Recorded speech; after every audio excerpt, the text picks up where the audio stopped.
Hello everyone, I'm going to talk about my assessment. And first, let me introduce my community and problem. Many of our original communities in Australia are threatened by flooding due to the drainage or rainfall issues. The community I choose is Wugala in the Northern Territory, a small community of 531 people, 95.7% of whom are Aboriginal. The community suffers from severe flooding during the wet season, which cuts off access to the community and disrupts the lives of residents. So I'm going to solve the flood problem. I plan to design an early warning system to alert people to evacuate urgently.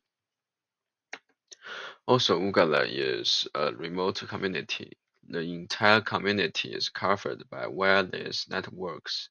In addition, an art center has been developed over the past few decades, housing a collection of paintings, prints, and sculptures in traditional styles and techniques, as well as a collection of exquisite and intricate fiber crafts.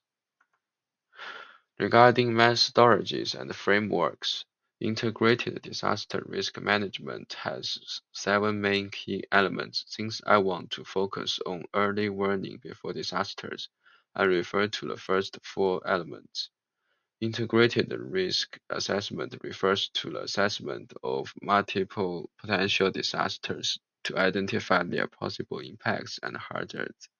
Prevention and mitigation measures refer to reducing the likelihood and severity of disasters through measures such as infrastructure improvement, land use planning, and environmental protection.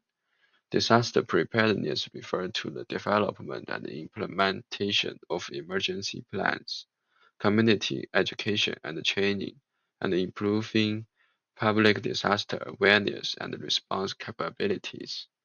Emergency response refers to the rapid mobilization of resources for rescue and relief to reduce casualties and property losses when a disaster occurs.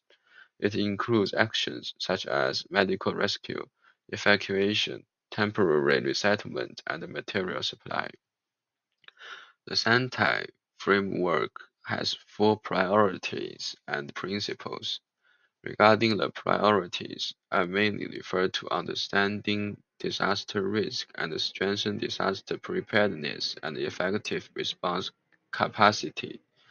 Understanding disaster risk aims to improve the understanding and awareness of disaster risks at all levels of government, communities, and individuals. Strengthen disaster preparedness and effective response capacity is to enhance the response and the recovery capacity of communities through effective disaster preparation and emergency response measures. Regarding the principle, focus on prevention, emphasize taking preventive measures to avoid the creation of new disaster risks and reduce existing risks. And these are my solution. The first one is LED screen. At first, I plan to use text message to remind people. Later, I found that residents may not all speak English. They speak Karo and Mayadi, so I changed to use icons and colors to warn people. And the second solution is SMS alerts and broadcast warnings in multiple languages. And the third solution is portable warning lighting devices. I want to make a lighting devices which is usually a lamp to remind users through different sounds and flashes when the raining season comes or when a flood breaks out. The device is not only suitable for wearing on hand but can also be fixed on the surface of other objects at any time. In order to make the elderly and the uneducated better accept the warning device, I think it can be done from the following two aspects. The first is to simplify the function. Simple functions often make it easier for people to learn how to use it. The second point is to combine with local traditional culture objects with features familiar to local residents are more acceptable. I was inspired by the crocodile eggs at Brunswick, and I used Blender for modeling and rendering. Regarding the material, I considered two options. One was transparent plastic that would let light shine through easily, and the other was a thinner white plastic to simulate an eggshell. I printed the first version of the model through Makerspace, but the walls were too thick and the light didn't shine through very effectively. Regarding the strength test, because it's a plastic, it can still be used after falling to the ground. And this is my final light.